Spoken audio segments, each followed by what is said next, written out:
Hi there, Graham Fletcher here, professional McKenzie friend and divorce coach. So the question of the day that I'm interested in hearing about from you in the thread below is, are family courts good at dealing with domestic abuse allegations? That is the big question. I appreciate it's a very sensitive subject. If you stay tuned to the end, I'll give you some of my views, being a McKenzie friend, on the outskirts of these kind of situations, what I think about it. But I'm interested in hearing from you in the comment section about your experience, obviously without breaking confidentiality on your case. So you'll need to be careful about how you do share, please, and that's why everything will be moderated to see whether or not things are appropriate. But really, what's your experience as a mother or father? Are family courts positive at dealing with domestic abuse allegations or not? Because it's a very tricky, emotive situation. I've been involved in hundreds of court hearings in such situations, and I've been on the outskirts of sensitively supporting litigants and persons, both mothers and fathers, through this. What I would observe is that it can be quite tricky. There's always one person who might think that the court's done the wrong decision when they've come to find fact, and it can be really problematic. For anybody facing such allegations, they might go into a kind of fear freeze response, and they might not be able to articulate exactly what they experienced in the relationship. They might still be recovering from a relationship breakup.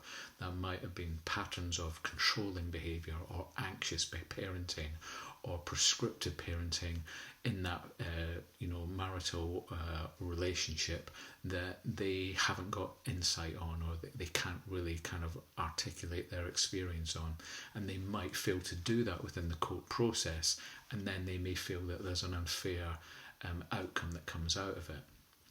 There does also seem to be a family court system that struggles with bias. There's perpetrator courses for men who've been domestically abusive, but there's not perpetrator courses for women who've been domestically abusive, even though the Office of National Statistics shows that it happens on both sides, from men to women and women to men. So there is a kind of strange kind of setup within the family courts that doesn't really seem completely founded in the reality. And obviously I've supported quite a lot of people, and sometimes I've observed there's a pattern with men not reporting domestic abuse as well, either to authorities or because of stigma around that's difficult for men to talk about being emotionally abused. So there's all sorts of complexities I kind of see within this situation.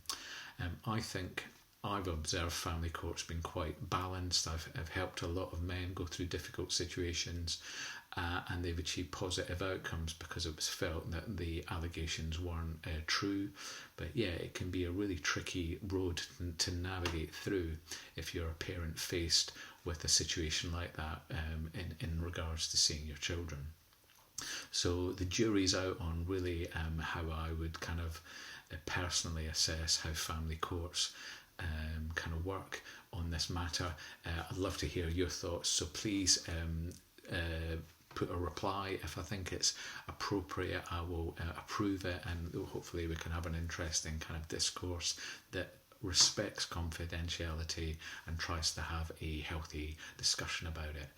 If you feel that you'd like my help going through family courts as your McKenzie friend, I can love to speak to you. Please get in touch. My contact details are in the box below. Thanks for contributing. Take care.